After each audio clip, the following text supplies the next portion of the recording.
नमस्कार। जय हिंद। कैसे हैं आप सभी लोग? आशा करता हूँ सभी स्वस्थ, मस्त और ज़बरदस्त होंगे। मैं शशिकांत कुमार आप सभी का स्वागत करता हूँ रोजगार विथ अंकित परिवार पे। तो सभी जल्दी से जल्दी उपस्थित हो जाएंगे। और आज से आपकी जो कक्षाएं हैं ये एप्लीकेशन पर हुआ करेगी। कल तक आपकी ये कक्षाएं एज अ डेमो यूट्यूब पर आयोजित की गई थी, लेकिन अब आज से आपकी सारी कक्षाएं जो हैं वो एप्लीकेशन पर शिफ्ट कर दी गई है। सबसे विशेष बात है एप्लीकेशन की कि यहाँ पर जैसे यूट्यूब पर होता था ना कि कमेंट, यहाँ पर जिसको मर्जी जो कर रहा है आपका ध्यान कमेंट पर ही जाता था। यहाँ पर ये चीज़ नहीं है। यहाँ केवल आप अपना कमेंट ही देख पाओगे और संस्थान के द्वारा अगर किसी ने कमेंट किया तो वो देख पाओगे। इसके अलावा आपको किसी और की कमेंट दिखाई ही नहीं देगी। तो यहाँ पर भटकाव की स्थिति जो है वो शून्य हो जाती है और यहाँ केवल हमारा मूल उद्देश्य होता है पढ़ाई करना। ठीक है ना? तो कैसे हैं आप सभी? सभी को गुड मॉर्निंग। सभी को गुड मॉर्निंग। सब कोई बढ़िया है? तो किया जाए सेशन की शुरुआत। चलो, तो देखो, सबसे पहले तो जितने भी लोग हो यहाँ सबको पढ़ाई करनी है, लेकिन क्या आप सभी ने अपने पढ़ाई का उद्देश्य तय किया है? आप किस उद्देश्य की पूर्ति के लिए यहाँ पर पढ़ाई कर रहे हो? आपको क्या बनना है? आपकी टारगेट क्या है? किस एग्जाम को आपने टारगेट किया हुआ है? क्या आप सबने इस चीज को तय किया है? हाँ या ना में जवाब दो। क्योंकि हम यहाँ पर कर रहे हैं फाउंडेशन बैच और इसमें एक एक चीजें बड़ी ही गहराई के साथ बिल्कुल आसान भाषा में आप सभी को समझाई जाएगी। ठीक है ना? तो किसी भी अगर जर्नी की हम शुरुआत करते हैं तो हमें तो ये पता होना चाहिए कि हमें जाना कहाँ पर है और साथ ही साथ ये भी पता होना चाहिए कब तक वहां पर पहुंच जाना है। अन्यथा की स्थिति में हम पहुंचेंगे तो, लेकिन देरी बहुत हो जाएगी और हमें देरी भी नहीं करना है। ठीक है ना? तो आशा करता हूं सबने अपनी अपनी फिक्स कर ली होगी टारगेट। एक बार सभी कमेंट करना किसका क्या टारगेट है, कौन किस उद्देश्य से इस क्लास से जुड़ा हुआ है। चलिए, बिहार पुलिस, बिहार पुलिस सभी कमेंट करेंगे जितने भी लोग हैं।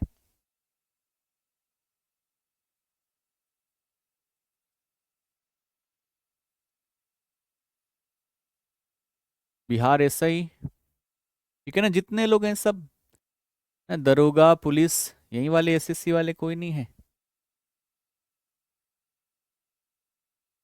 चलिए बढ़िया है। हाँ, बिहार एसएससी वाले भी हैं।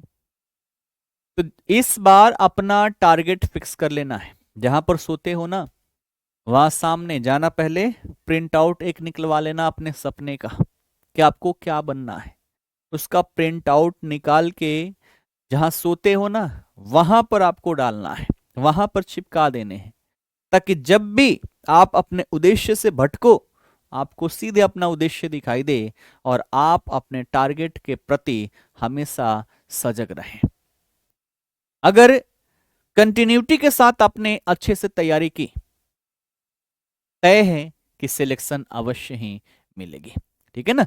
चलिए बहुत बढ़िया। यहाँ पर बहुत सारे हैं, यहाँ पर एसएससी सीएचएसएल वाले हैं, सीजीएल वाले हैं, ठीक है ना, 10th लेवल वाले भी हैं, बिहार पुलिस वाले, मद्य निषेध वाले, ठीक, एसआई वाले, मतलब हर एग्जाम की तैयारी करने वाले हैं। ठीक है ना? तो बस अब आज से सीरियस हो जाओ और सीरियस होके पढ़ाई करो। बाकी आपकी तैयारी में जो भी हेल्प हो सकती है आरडब्ल्यू हमेशा उसके लिए तत्पर रहेगा आपके सॉल्यूशन करने के लिए। ठीक, चलिए तो करते हैं सेशन की शुरुआत।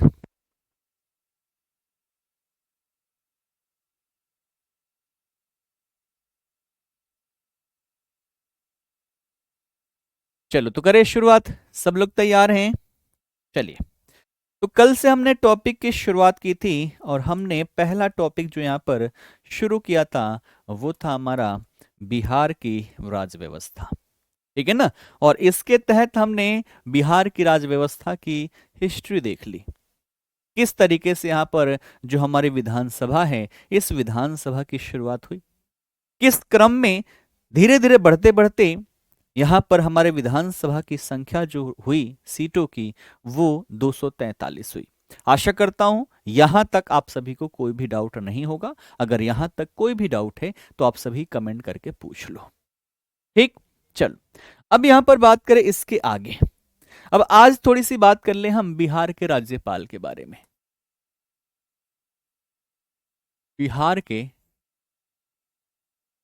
राज्यपाल, ठीक है ना,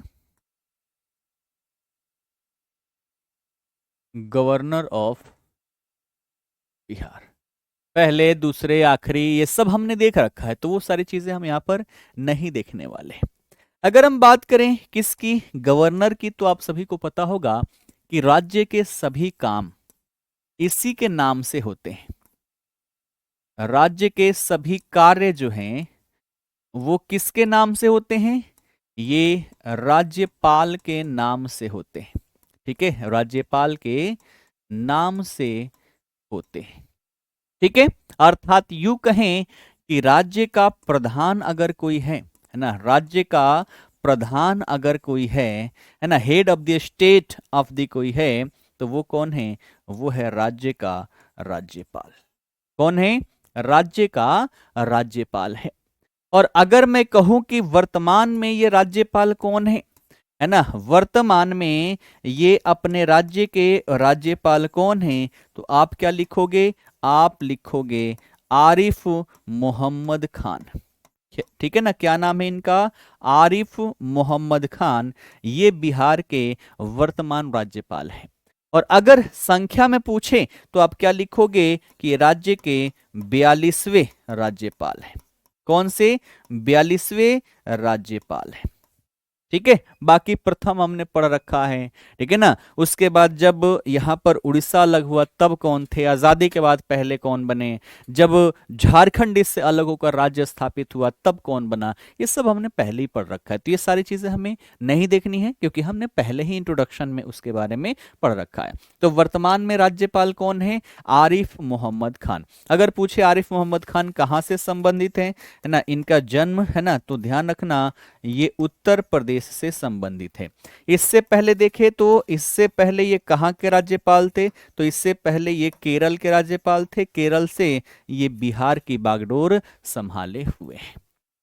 ठीक है ना, क्लियर है, यहां तक किसी को कोई डाउट। अब देखो राज्यपालों की बात कर लें तो राज्यपाल में दो ऐसे राज्यपाल रहे, है ना, दो ऐसे राज्यपाल रहे जो आगे चलकर भारत के राष्ट्रपति बने। ठीक है, भारत के ये क्या बने, राष्ट्रपति बने।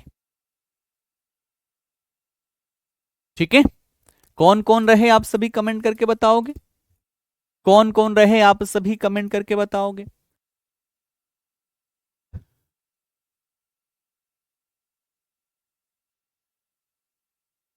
हाँ बिल्कुल, टारगेट फिक्स करके पढ़ाई करनी है।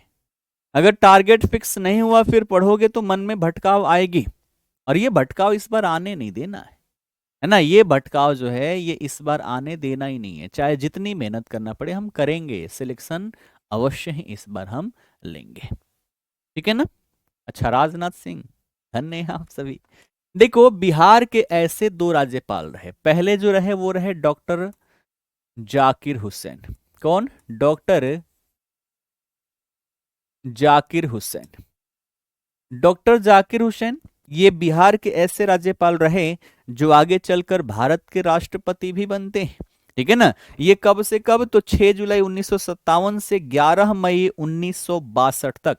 ठीक है, यहां पर लिख लेना, 6 जुलाई 1957 से लेकर 11 मई 1962 तक ये बिहार के राज्यपाल रहते हैं, है ना, अब बिहार के राज्यपाल रहते हैं और आगे चलकर ये भारत के तीसरे राष्ट्रपति बनते हैं, है ना, भारत के तीसरे राष्ट्रपति बनेंगे।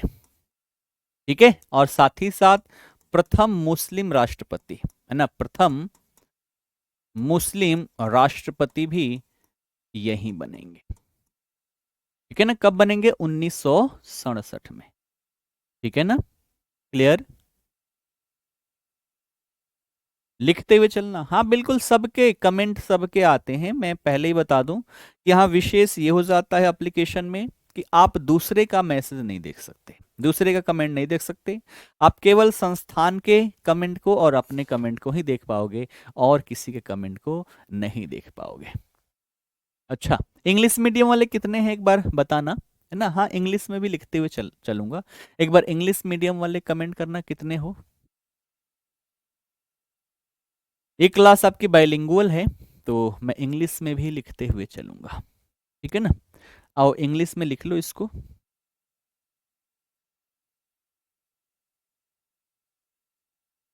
केवल ये लिखूंगा, ये नाम नहीं लिखूंगा, ठीक है ना।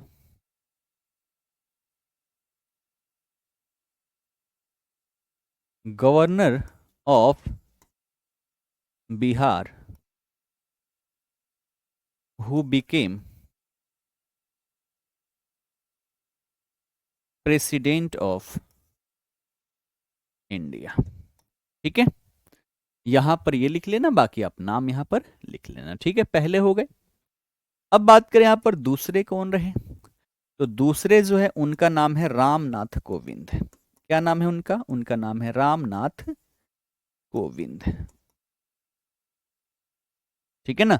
और रामनाथ कोविंद की बात कर लें तो ये 16 अगस्त 2015 से लेकर 21 जून 2017 तक, 21 जून 2017 तक ये राज्य के राज्यपाल रहते हैं, और आगे चलकर भारत के 14वें राष्ट्रपति बनेंगे, ठीक है। भारत के 14वें राष्ट्रपति बने,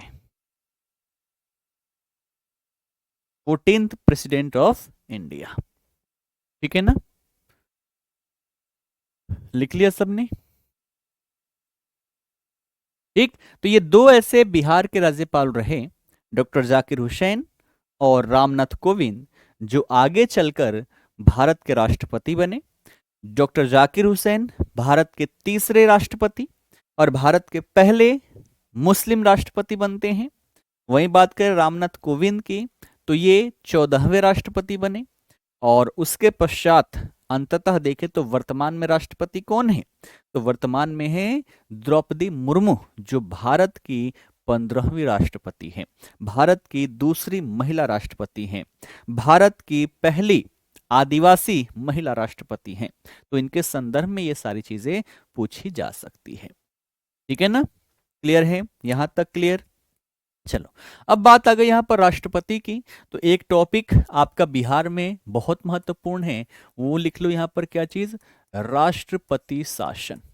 क्या लिख लेना है, राष्ट्रपति शासन के बारे में लिख लेना है, ठीक है। इंग्लिश में क्या हो जाता है, इंग्लिश में हो जाता है प्रेसिडेंट्स रूल, ठीक है ना। तो आप सभी को पता ही होगा कि भारतीय संविधान के भाग 18 में आपातकालीन उपबंधों की चर्चा की गई है, और उसके तहत 3 प्रकार के आपातकाल की बात की जाती है।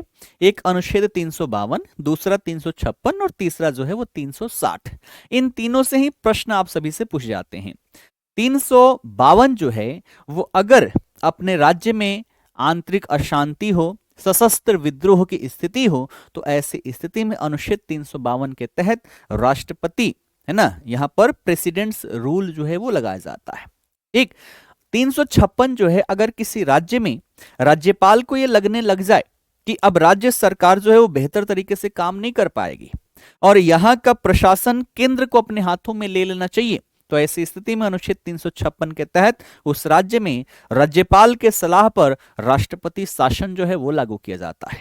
और 360 जो है ये होता है हमारा वित्तीय आपातकाल। जब देश के पास पैसे की संकट आन पड़ती है तो ऐसी स्थिति में वित्तीय आपातकाल लगाए जाते हैं, और आप सबको पता होगा कि आज तक भारत में एक बार भी वित्तीय आपातकाल नहीं लगाया गया है, ठीक है। तो अगर बात करें राष्ट्रपति शासन की, तो ये किसके तहत लगाई जाती है, ये लगाई जाती है अनुच्छेद 356, ठीक है। किसके तहत, अनुच्छेद 356 के तहत, ठीक है। आर्टिकल 356, इसमें राष्ट्रपति शासन के बारे में चर्चा पर चर्चा हुआ है, ठीक। और अगर आप सभी से पूछे कि अब तक बिहार में कितनी बार, तो क्या लिख लोगे, अब तक बिहार में अब तक बिहार में 8 बार राष्ट्रपति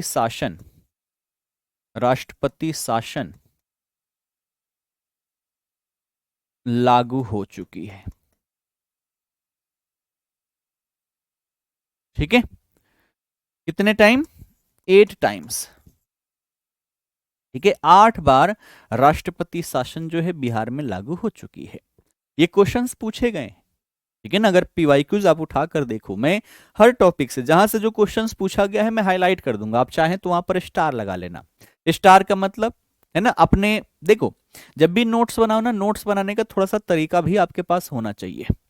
आप पहले पेज को खाली छोड़े होंगे, पहले या दूसरे पेज, मैं तो जब भी करता था 2-3 पेज तो आगे खाली रखता था वहां पर चीजों को हाईलाइट करने के लिए।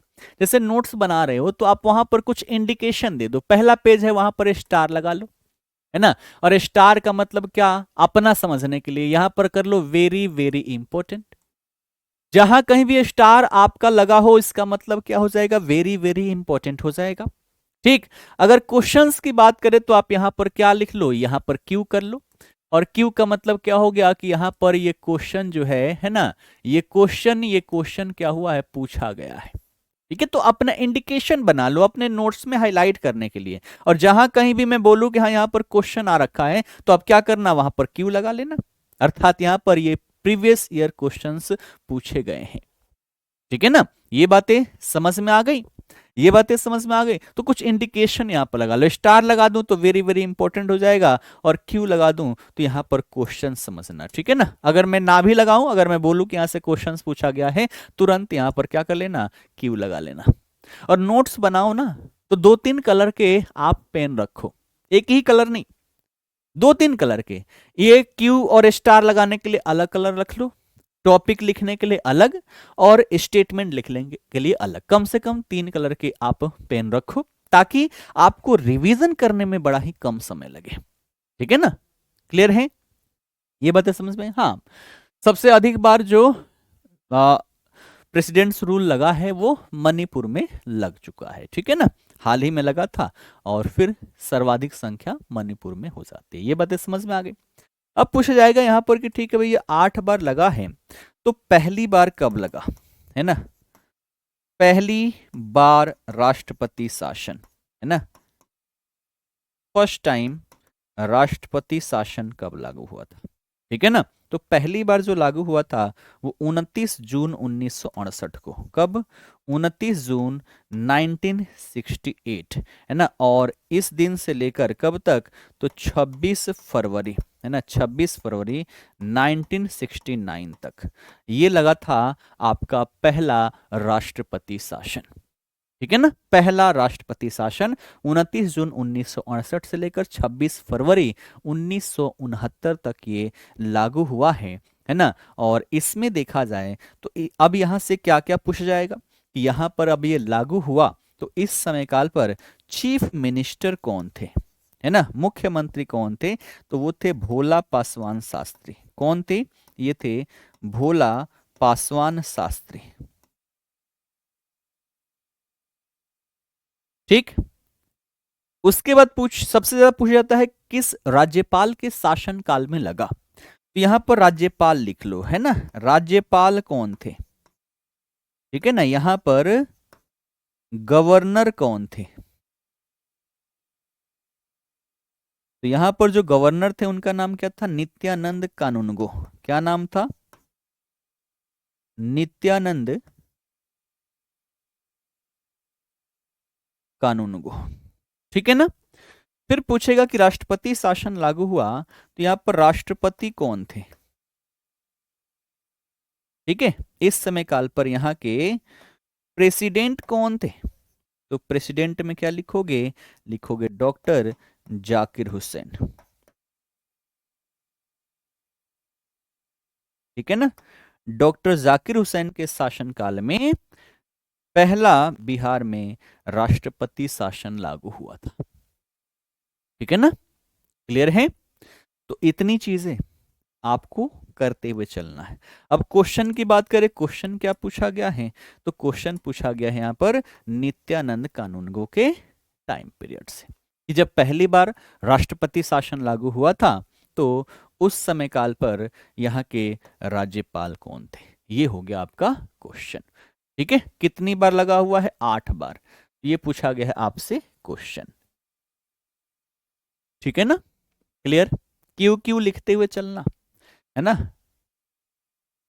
कर रहे हो ना सारे, स्टार क्यू लगाते हुए चलना है। हम पढ़ रहे हैं फाउंडेशन बैच, और इस बैच का मूल उद्देश्य यही है कि इसको पढ़ने के पश्चात हर एक एग्जाम हमारा बेहतर हो जाए। ठीक है ना। चांदनी, हाँ सबका सबका कमेंट आता है, सबका कमेंट आता है। मुझे लगता है कि हाँ आपके कमेंट को पढ़ना चाहिए, तो फिर मैं पढ़ता हूँ।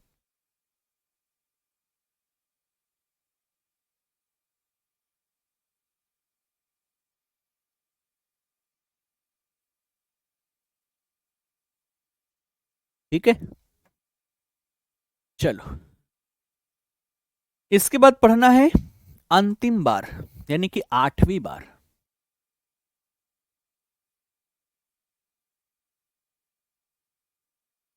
8वीं बार राष्ट्रपति शासन कब लागू हुआ था? तो ये लागू हुआ था 7 मार्च 2005 से 24 नवंबर 2005 तक। ठीक है, 7 मार्च 2005 से 24 नवंबर 2005 तक ये 8वीं बार लगा था, है ना, अंतिम बार ये लगा हुआ था।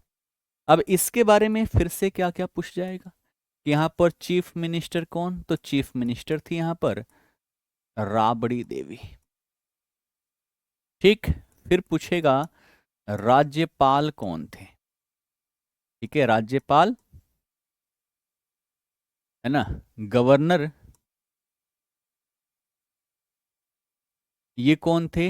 ये थे बूटा सिंह।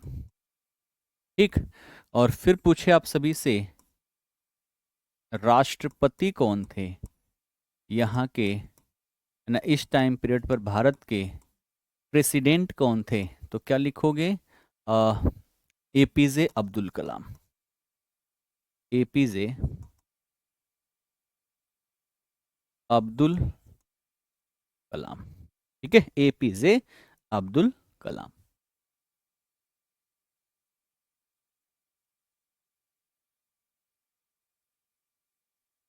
अब कई सारे लोग बाद में आए। टाइम पर, मैं पहले ही बता दूं, टाइम पर क्लास में उपलब्ध हो जाना है, ताकि शुरू में जो बताया वो आपको दोबारा ना बताना पड़े। अब बीच में आओगे फिर पूछोगे कि फिर, तो फिर सही नहीं है ना। फिर से बता दूं कि एप्लीकेशन में केवल आपको अपना ही कमेंट दिखेगा, किसी अन्य व्यक्ति का नहीं दिखेगा।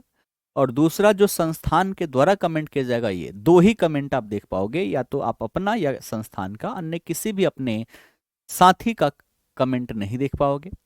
यूट्यूब पर क्या होता है, सबका दिखता है, आपका मन भटका हो जाता है, यहां पर ये चीज है नहीं। ठीक है ना, क्लियर है? तो ध्यान रखना, यहां पर केवल आपको अपना ही कमेंट दिखेगा, किसी अन्य का कमेंट नहीं दिखेगा। हाँ बिल्कुल, नोट बनाते हुए चलना है, इसमें रुकना नहीं है। और क्वेश्चन की बात करें तो फिर क्वेश्चन पूछा गया है ये बूटा सिंह से। ठीक है ना, बूटा सिंह से क्वेश्चन पूछा है। क्वेश्चन का हम क्यों लिख रहे हैं ना, अब मुझे केवल स्टार लगाने की आदत है, तो क्यू धीरे धीरे लगते हुए चलेगा। ठीक है ना। अब देखो, मनीष का कहना है कि सर राष्ट्रपति शासन क्या होता है? शुरू शुरू में पहले यही बताया था कि जब किसी राज्य में राज्यपाल को लगने लग जाए कि यहाँ की जो राज्य सरकार है वो सही ढंग से, सुचारू ढंग से यहाँ की शासन प्रशासन नहीं चला पाएगी, तो ऐसी स्थिति में राज्यपाल राष्ट्रपति को सुझाव देता है कि अब यहाँ का शासन प्रशासन जो है आपको अपने हैंड में ले लेना चाहिए। और इसका वर्णन जो है संविधान के अनुच्छेद 356 में है। और अनुच्छेद 356 के तहत जब किसी राज्य का शासन प्रशासन राष्ट्रपति अपने हाथों में ले लेता है, वहां का शासन प्रशासन केंद्र सरकार चलाने लगती है, तो ऐसी स्थिति को राष्ट्रपति शासन कहा जाता है। ठीक है, ठीक है ना, समझ में आ गया? तो अब इसमें कोई भी डाउट नहीं होना चाहिए। ठीक, अब यहां पर एक बार उन मुख्यमंत्रियों की हम लिस्ट बना लेते हैं जिनके शासनकाल में राष्ट्रपति शासन लागू हुआ है। ठीक है, तो यहां पर टॉपिक डाल लो आप सभी, सब टॉपिक ही हैं। चीफ मिनिस्टर जिनके काल में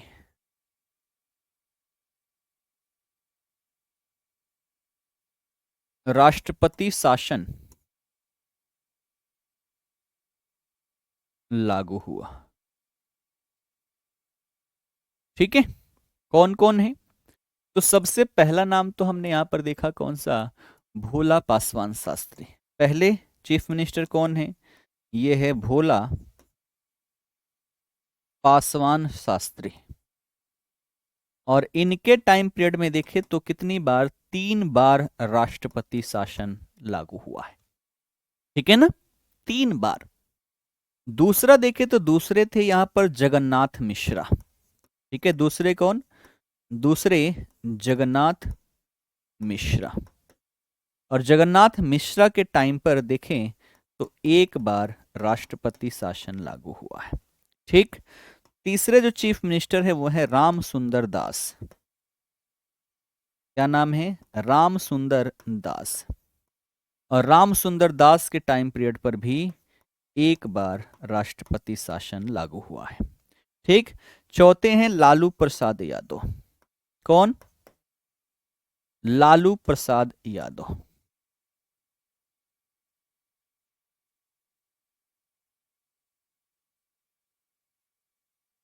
लालू प्रसाद यादव के टाइम पीरियड पर भी 1 बार राष्ट्रपति शासन लागू हुआ है। ठीक है ना। और पांचवी है राबड़ी देवी। ठीक है, राबड़ी देवी के टाइम पीरियड पर 2 बार राष्ट्रपति शासन लागू हुआ। इनका कार्यकाल 3 रहा और 3 में से 2 बार राष्ट्रपति शासन लागू हुआ है, तो हो गया 8। 3 4 5 6 और 2 8। तो ये 8 बार राष्ट्रपति शासन यहां पर लागू हुआ है। ठीक है ना। तो ये मुख्यमंत्री का मैंने लिस्ट भी करवा दिया। अब देखो कई सारे कमेंट मैंने देखा कि बिहार दरोगा वाला बैच कर रहे हैं, वहां से नोट्स बना रहे हैं, यहां पर भी बनाना पड़ेगा। देखो वहां दरोगा के दृष्टिकोण से हो रही है, यहां पर बिहार के हर एक बैच, हर एक एग्जाम को हम कवर करेंगे, इसलिए उससे कहीं ज्यादा डिटेलिंग में आपको यहाँ पर चीजें मिलेगी। कई सारी चीजें वहां पर मैंने नहीं करवाया, यहाँ पर मैं करवाऊंगा। तो इसका नोट्स जो है आप जो दरोगा वाले में बना रखे हैं उसको अपडेट करते हुए चले, ये हो जाएगा।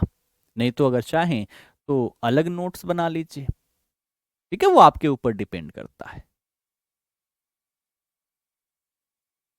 रूनी कुमारी का कहना है कि सर हम लोगों का नाम आने वाले टाइम में फेमस होगा या नहीं।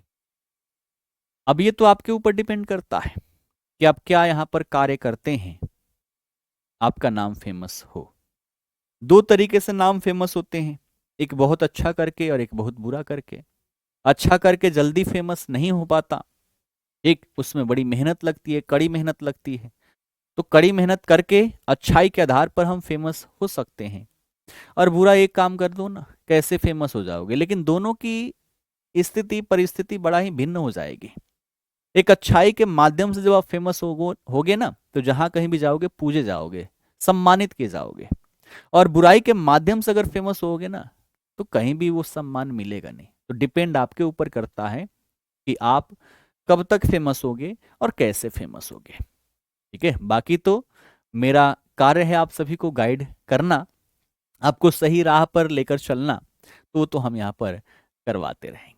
ठीक है, अच्छा रिवीजन का तरीका बता दीजिए। लास्ट टाइम में एक बार कमेंट करना, ठीक है ना प्रिंस।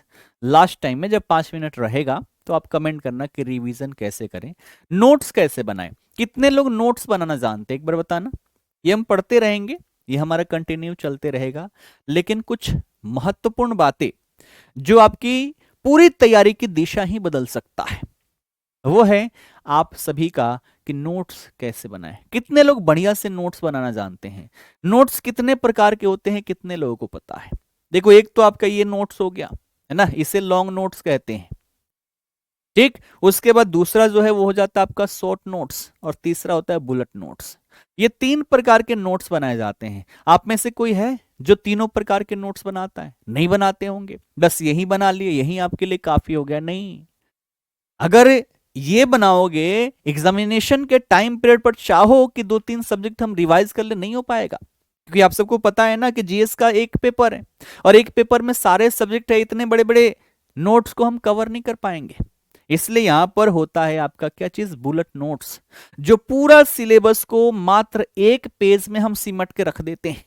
एक पेज आगे और पीछे दोनों मिला के ये पूरा जो हम बिहार राज्य विशेष पढ़ेंगे वो सब का सब उसी में होगा। और वही होती है सिलेक्शन का मूल मंत्र। एग्जाम से 10 मिनट पहले भी आप बैठ के 5 सब्जेक्ट रिवाइज कर पाओगे, लेकिन इतना बड़ा अगर नोट्स रहेगा तो आप एग्जाम से महीने दिन पहले से लगोगे ना, तब भी 2-3 बार आप नहीं पढ़ पाओगे। ठीक है, तो सारी चीजें मैं बताऊंगा, धीरे धीरे बताऊंगा, सब कुछ होते हुए चलेगा। अभी तो फिलहाल ये वाली नोट्स बनाओ, इसके बाद शॉर्ट नोट्स कैसे बनाए वो समझा देंगे, और फिर बाद में बता देंगे आपका बुलेट नोट्स। ठीक है ना, क्लियर है, ये बातें समझ में आ गया। चलो, अब यहां पर बात करें राज्य का विधानमंडल। अगला टॉपिक हमारा हो जाएगा क्या चीज, राज्य का विधान मंडल।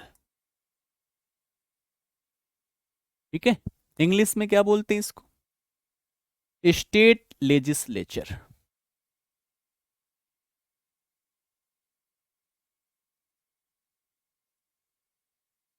ठीक है ना, आओ अगला टॉपिक डालेंगे आप सभी लोग, राज्य का विधानमंडल, स्टेट लेजिस्लेचर। जब आप लिख लेते हैं तो साइड हो जाए कीजिए, साइड ही रहने का तो प्रयास करता हूं मैं, है ना, लेकिन साइड में रह के बोलूंगा तो फिर लगेगा नहीं ना कि मैं बोल रहा हूं। ठीक है ना, तो इसलिए जब बोलूं तब तो सामने रहना ही पड़ेगा। ठीक है ना, अब देखो, सबसे पहली बात, ये क्वेश्चन पूछा गया है ठीक है ना, कि राज्य की विधानमंडल कैसी है, तो क्या लिखोगे, द्विसदनीय। ठीक है ना, कैसी है, तो ये है बाई कैमेरल। और ये क्वेश्चन पूछा जा चुका है। ठीक है, क्यों लगाते हुए चलना, ताकि आपको दिखे कि हाँ ये मोस्ट इंपॉर्टेंट है, ऐसे क्वेश्चंस पूछे गए हैं, भविष्य में पूछा जा सकता है। ठीक है ना, तो द्विसदनीय हमारी क्या है, विधायिका है।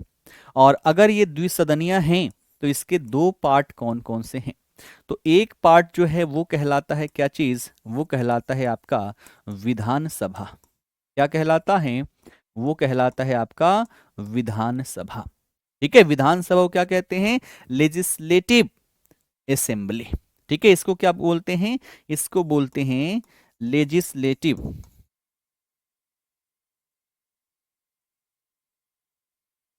असेंबली।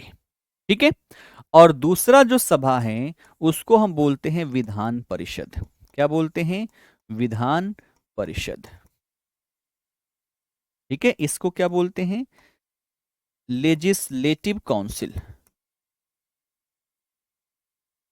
क्या बोलते हैं, लेजिस्लेटिव काउंसिल। तो हमारा सदन जो है द्विसदनीय है, एक आपकी विधानसभा कहलाती है और एक आपकी विधान परिषद कहलाती है। ठीक है ना, ये बातें समझ में आ गई। अब इन दोनों के बारे में क्या क्या चीजें है ना, आप सभी को पता होगा कि इसी विधानसभा का जो सदस्य होता है, ये सदस्य क्या कहलाता है, ये कहलाता है मेंबर ऑफ लेजिस्लेटिव असेंबली। इनको कहते हैं एमएलए। सुनते हो ना कि वो एमएलए हैं। ठीक है, सुनते हो ना कि वो एमएलए है, इसका मतलब क्या है कि वो इस विधान सभा का सदस्य है। ठीक है, और फिर आप सुनते हो एक एमएलसी, तो इसका जो सदस्य होता है, इसका जो सदस्य होता है वो कहलाता है मेंबर ऑफ लेजिस्लेटिव काउंसिल। इसको कहते हैं एमएलसी। तो दोनों में डिफरेंस ये हो गया। ठीक है ना, एमएलए जो है वो विधानसभा का सदस्य है, एमएलसी जो है वो विधान परिषद का सदस्य है। क्लियर, ठीक। मैं कितनी बार कहूं, यहां पर लिखवा दूं कि सभी के कमेंट मुझे दिख रहे हैं। अब एक का पढ़ दिया तो फिर दूसरा, सर मेरा कमेंट नहीं दिख रहा, क्या बताइएगा। भैया सबके कमेंट दिखते हैं, बस आपको केवल अपना कमेंट दिखेगा, बाकी अन्य किसी का भी कमेंट आपको नहीं दिखेगा, ताकि आपके पढ़ाई में कोई भी भटकाव ना हो। यह एप्लीकेशन का मूल उद्देश्य होता है हमारा, कि फोकस के साथ आप सभी यहां पर पढ़ पाए। ठीक है ना, क्लियर है, ये बातें समझ में आ गई। अब चलो एक एक के बारे में हम यहां पर पढ़ते हुए चलते हैं। सबसे पहले बात करें हम किसकी, विधान परिषद की। ठीक है, सबसे पहले यहां पर डाल लो विधान परिषद।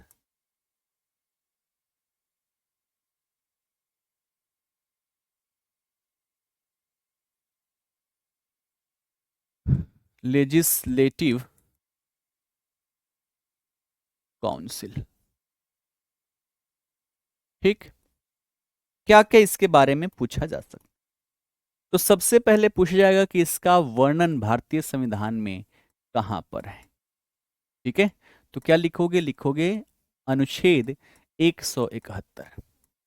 ठीक है, अनुच्छेद 171 में हमें यहां पर वर्णन मिलेगा किसका? विधान परिषद का।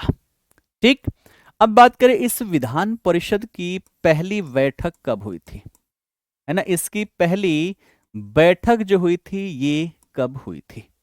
ठीक है, पहली बैठक तो हमने इंट्रोडक्टरी क्लास में पहले ही पढ़ रखा है, 20 जनवरी 1913 को। कब?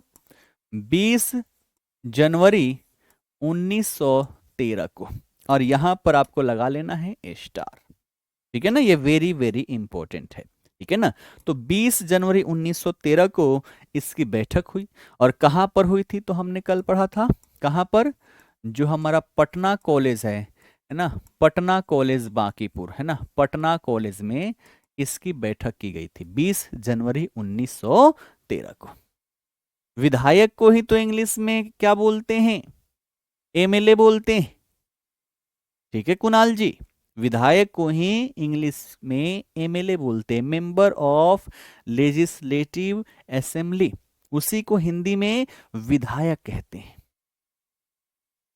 ठीक है, क्लियर है?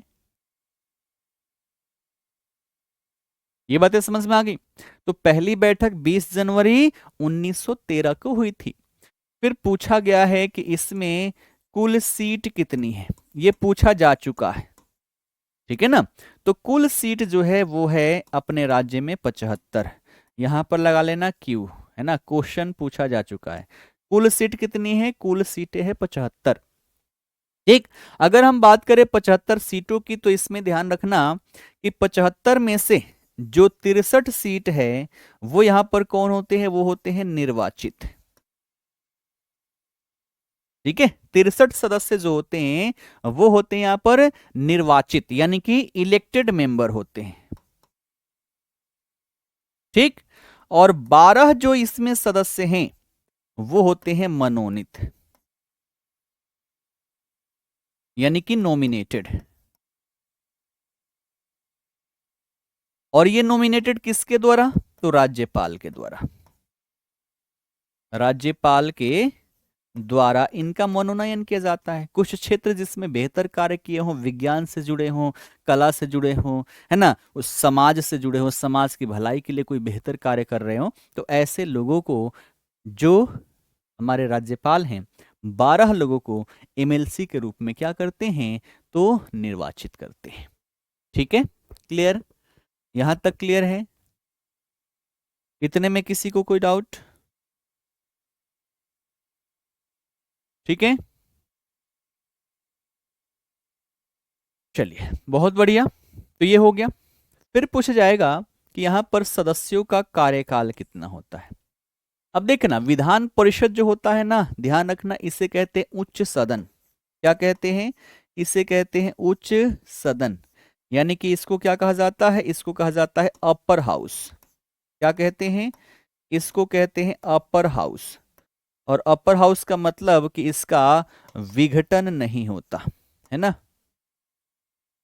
विघटन नहीं होता, इसे डिसॉल्व नहीं किया जा सकता है। तो जब विघटन नहीं होगा तो इसके मेंबर कैसे यहां पर नियुक्त होंगे? कैसे इनका कार्यकाल समाप्त होगा? ठीक है, जैसे विधानसभा में हमने देखा कि हर 5 साल के बाद विधानसभा का विघटन कर दिया जाता है, फिर नए सदस्य चुन के आते हैं और फिर उनके द्वारा अगले 5 साल तक कार्य किया जाता है।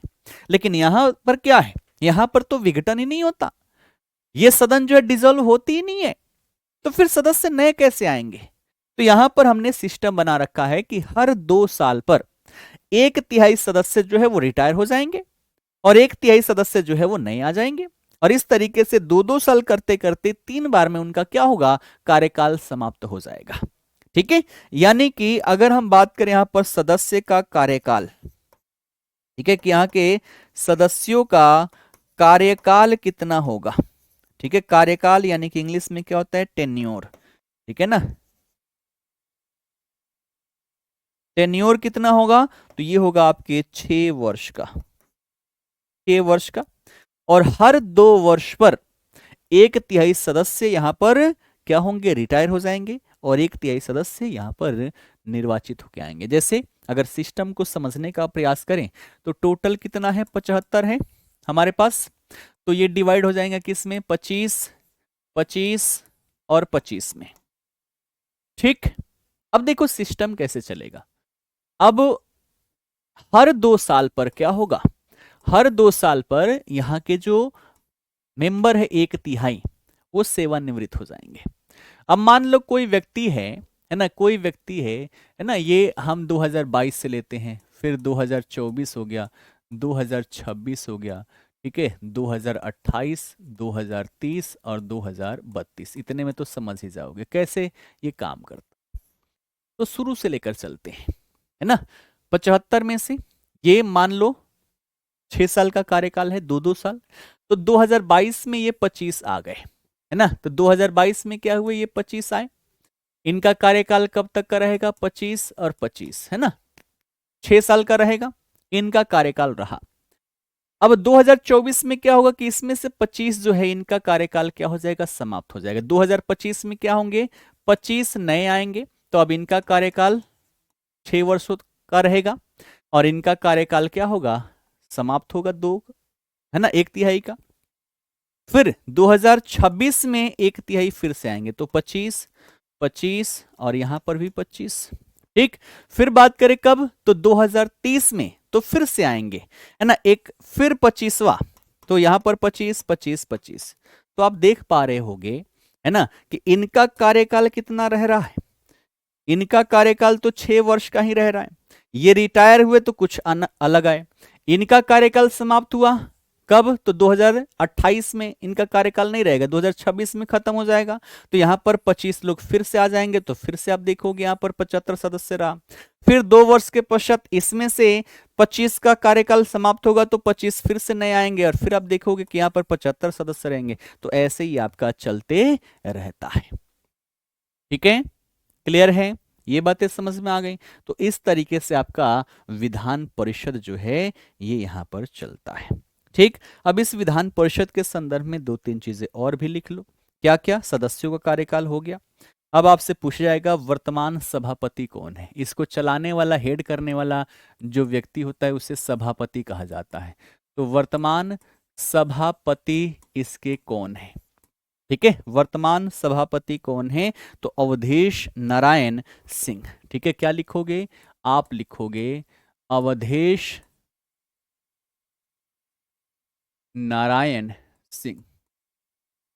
ठीक है ना, अवधेश नारायण सिंह जो है ये इसके वर्तमान सभापति है। ठीक है, चेयरमैन कहा जाता है। ठीक है ना, तो इसको इंग्लिश में लिख सकते हो आप सभी, करेंट चेयरमैन कौन है, अवधेश नारायण सिंह है।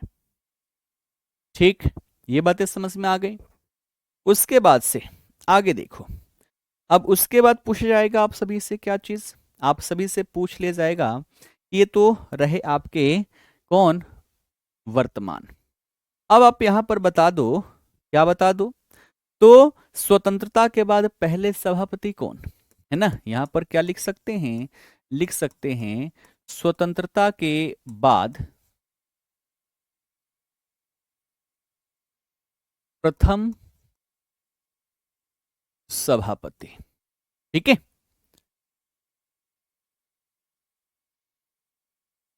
First chairman after independence.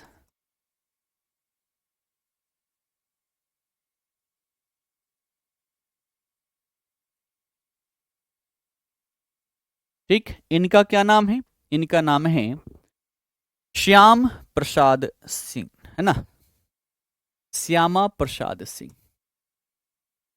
Shyama Prasad Singh. ठीक है, कौन है, तो ये है श्यामा प्रसाद सिंह। आजादी के बाद पहले सभापति पूछे तो लिखोगे श्यामा प्रसाद सिंह। फिर क्या पूछा जा सकता है ना, कि पहली महिला सभापति कौन है ना, प्रथम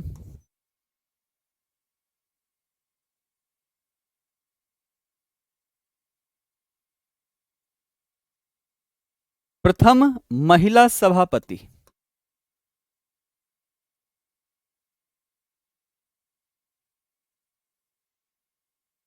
फर्स्ट वुमेन चेयरमैन।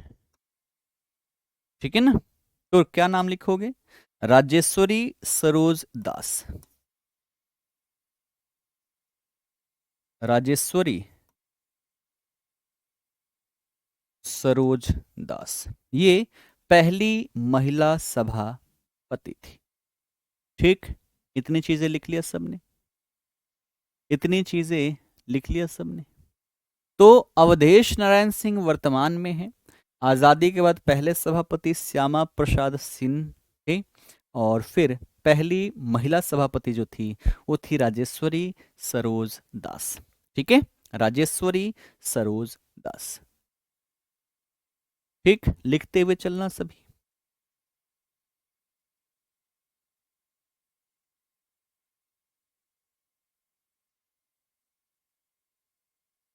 ठीक है, हाँ बिहार में है तो सारे बिहार में ही तो इलेक्शन लड़े होंगे, तभी तो इनको यहां पर मिला होगा। चलो, इसके बाद अगला टॉपिक जो होगा वो होगा हमारा विधानसभा। विधान परिषद हमारा हो गया, इसमें किसी को कोई डाउट? अब इसके बाद लिखो, विधान परिषद हो गया, अब लिखना है विधान सभा। ठीक है ना, लेजिस्लेटिव असेंबली। ठीक है ना, लेजिस्लेटिव असेंबली। अब इसके बारे में क्या क्या, सबसे पहली बात कि विधानसभा जो होती है ये निम्न सदन होती है, यानी कि इसको इंग्लिश में क्या बोलते हैं? इंग्लिश में बोलते हैं लोअर हाउस। ठीक है, निम्न सदन इसको बोलते हैं। बात करें इसका वर्णन भारतीय संविधान के किस अनुच्छेद में है ना, तो क्या लिखोगे? आर्टिकल 170, है ना, कौन सा? आर्टिकल 170। 170 में इसके बारे में क्या है? वर्णन है। ठीक, उसके बाद बात कर लें कि वर्तमान में सदस्य संख्या कितनी है ना, सदस्य संख्या, यानी कि इसमें टोटल मेंबर,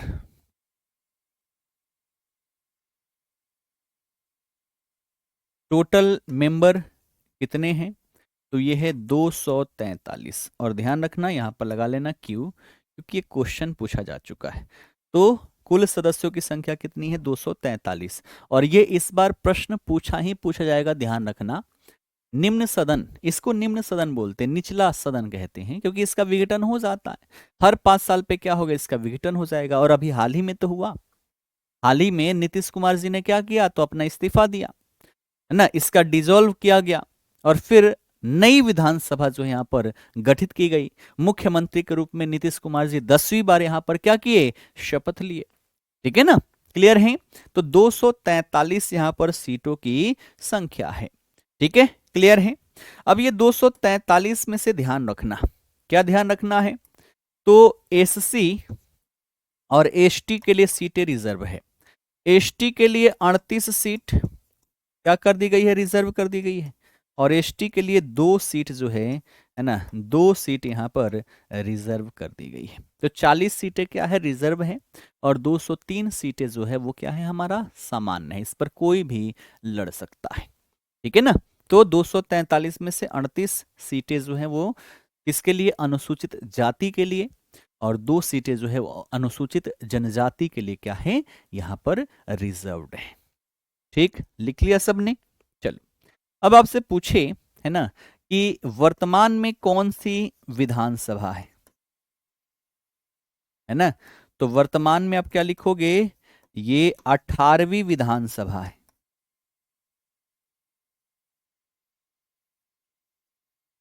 इससे पहले 17वीं विधानसभा चल रही थी।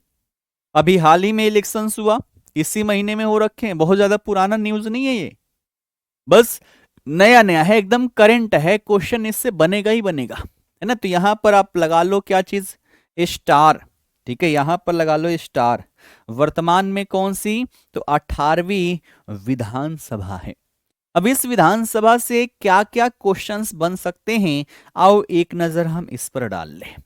ठीक है, तो 18वीं विधानसभा 243 में से 202 सीटें जो है वो एनडीए के द्वारा यहां पर जीती गई है। ये तो आप करंट में अवश्य ही यहां पर ध्यान में रखना।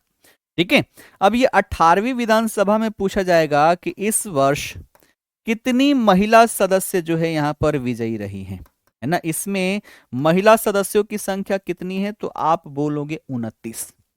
ठीक है ना, 243 सीटों पर देखा जाए तो 29 सीटों पर महिला यहां पर विजयी हुए। ठीक, इन 29 में से अगर पूछे कि महिला मंत्री कितनी बनाई गई, है ना, मंत्रियों की संख्या कितनी है, तो टोटल 27 है। मुख्यमंत्री और 26 अन्य, यानी कि टोटल इस वर्ष जो मंत्रियों की संख्या है जिन्होंने शपथ ली है उनकी संख्या है 27। इन 27 में से महिला मंत्री की संख्या देखें तो कितनी है, 3 है। कितनी, 3 यहां पर महिला मंत्री हैं। कौन कौन है और क्या क्या विभाग मिला है, आओ एक बार उस पर भी हम नजर डाल लें। ठीक है, तो 3 महिला मंत्री जो है उसमें से एक है लेसी सिंह। क्या नाम है उनका, उनका नाम है लेसी सिंह। और लेसी सिंह को क्या जिम्मेदारी दी गई है, तो इनके पास है खाद्य एवं उपभोक्ता विभाग। ठीक है, खाद्य एवं उपभोक्ता संरक्षण विभाग, है ना, उपभोक्ता संरक्षण विभाग जो है ये दिया गया है लेसी सिंह को। पहली हो गई। दूसरी जो है उनका नाम है रमा निषाद। क्या नाम है, रमा निषाद। और रमा निषाद जो है इनको कल्याण विभाग दिया गया है, एससी एसटी का, है ना, एससी एसटी कल्याण विभाग जो है ये रमा निषाद को दिया गया है।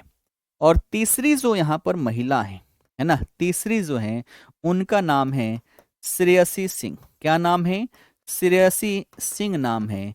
और इनको आईटी, है ना, 2 विभाग दिया गया, एक इंफॉर्मेशन टेक्नोलॉजी का, है ना, आईटी, और दूसरा जो है वो है आपका खेल विभाग, है ना, स्पोर्ट मंत्रालय, है ना, खेल विभाग। तो आईटी और खेल विभाग जो है वो श्रेयसी सिंह को दिया गया है। ठीक है ना, तो ये 3 मंत्रालय जो है वो महिलाओं के हाथों में है। आज चूंकि समय जो है समय यहीं पर समाप्त हो गया। हाँ ना, ठीक है ना, तो इसके आगे की कहानी जो है वो हम कल देखेंगे। अभी ये विधानसभा जो हमारा पूर्णतः यहाँ पर कंप्लीट नहीं हुआ है।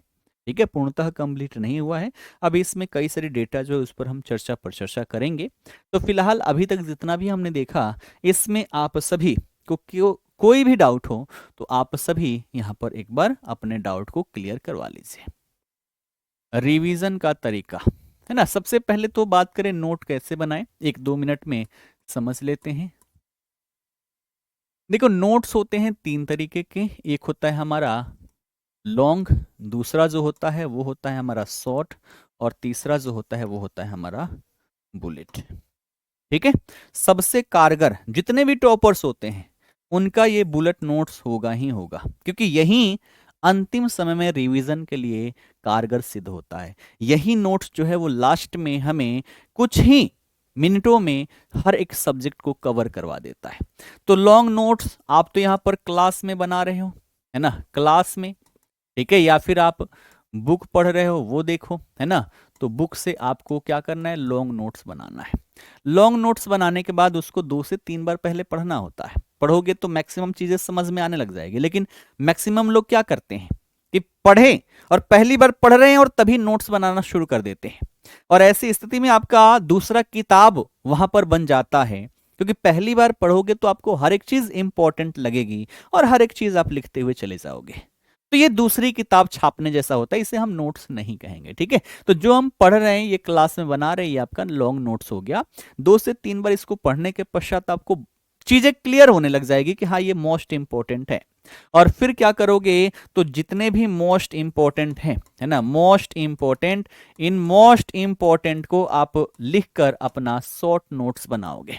तो अगर ये 100 पेज का रहा तो ये लगभग 10-12 पेज में आपका आ जाएगा, है ना, 15 पेज में आपका आ जाएगा। अब इसको पढ़ना है और इसको पढ़ोगे तो चीजें यहाँ खोपड़िया में आपकी छपती हुई चली जाएगी, और छपती हुई चली जाएगी तो मैक्सिमम चीजें क्या हो जाएगी, याद हो जाएगी। अब उसमें से मेन आपको, है ना, मोस्ट इंपॉर्टेंट में से जितने भी आपके मेन बच गए, इन मेन डेटा को लेकर जो नोट्स बनाओगे, जिसमें केवल एक वर्ड लिखा होगा, सेंटेंस नहीं लिखा होगा, इसमें सेंटेंस लिखा होगा, इसमें शॉर्ट सेंटेंस लिखा होगा, यहां पर सेंटेंस नहीं होगा, बस एक शब्द होगा, और उस शब्द के आधार पर आपकी पूरी क्लियरिटी यहां पर बन जाएगी। और ऐसे नोट्स जो बनते हैं वो कहलाते हैं बुलेट नोट्स। और ये बुलेट नोट्स जो है ये मात्र आपका एक पेज में, है ना, एक पेज में पूरा एक सब्जेक्ट जो होगा, ये सब्जेक्ट यहां पर कवर अप हो जाएगा। ठीक है, तो इस तरीके से हमें क्या करना है, नोट्स बनाना है। और ये बनाओगे ना तो ये नोट्स के दरमियान ही आपका रिवीजन हो जाएगा, आपको अलग से रिवीजन करने की आवश्यकता ही नहीं रहेगी। ये पढ़ोगे 2-3 बार, है ना, उसके बाद से ये बनाओगे तो बनाते टाइम पहले पढ़ोगे फिर लिखोगे, तो ये ज्यादा रिवीजन हो गया। फिर इसको पढ़ोगे 3-4 बार, है ना, तो फिर रिवीजन होगा। फिर ये बनाओगे, इसके लिए पढ़ोगे, फिर रिवीजन होगा। तो ये सारे रिवीजन होते चले जाएंगे, आपको अलग से रिवीजन करना ही नहीं है। एमएलसी का फुल फॉर्म हो जाता है मेंबर ऑफ लेजिस्लेटिव काउंसिल, इसको एमएलसी कहा जाता है। और एमएलए का फुल फॉर्म होता है मेंबर ऑफ लेजिस्लेटिव असेंबली। ठीक है ना, क्लियर है? तो चलिए फिर सेशन को यहीं पर समाप्त करते हैं। बाकी अन्य भी कोई डाउट होगा तो आप इस क्लास को खत्म होने के तुरंत बाद वहीं पर कमेंट कर देना, या फिर सबसे बढ़िया है कि आपको टेलीग्राम ग्रुप दिया गया है, उसमें हर एक टीचर अवेलेबल है, आप उस टीचर को टैग करके अपने क्वेश्चंस पूछ लेना। ऐसे जनरली क्वेश्चंस पूछोगे तो उस पर हमारा ध्यान नहीं जाता, क्योंकि बहुत सारे ग्रुप हैं, है ना, सब में हमें आंसर देने होते हैं। तो जब तक आप उसमें हमें टैग ना करोगे, रिप्लाई मिलने के चांसेस कम होंगे, है ना। कभी पढ़ेंगे, दिखेगा कि हाँ ये रिप्लाई करने लायक है तो रिप्लाई करेंगे, लेकिन टैग करोगे तो आपको 24 घंटे के अंदर, है ना, जितना जल्दी हो सके, जब हम टेलीग्राम खोलेंगे सीधे नजर उसी पर जाएगी कि हाँ मुझे टैग किया गया है, मुझसे कुछ क्वेश्चन पूछे गए हैं, और तुरंत ही आप सभी को वहां पर रिप्लाई दे दिया जाएगा। ठीक है, तो टेलीग्राम ग्रुप है ताकि आपके डाउट ना रहे, आप इसका ज्यादा से ज्यादा आप प्रॉफिट उठाना। ठीक है ना, तो चलिए फिर मिलते हैं नेक्स्ट सेशन में। फिलहाल के लिए आप सभी का बहुत बहुत धन्यवाद। सेशन कैसा लगा आप सभी कमेंट के माध्यम से अवश्य ही बताना। जय हिंद, जय भारत, जय बिहार।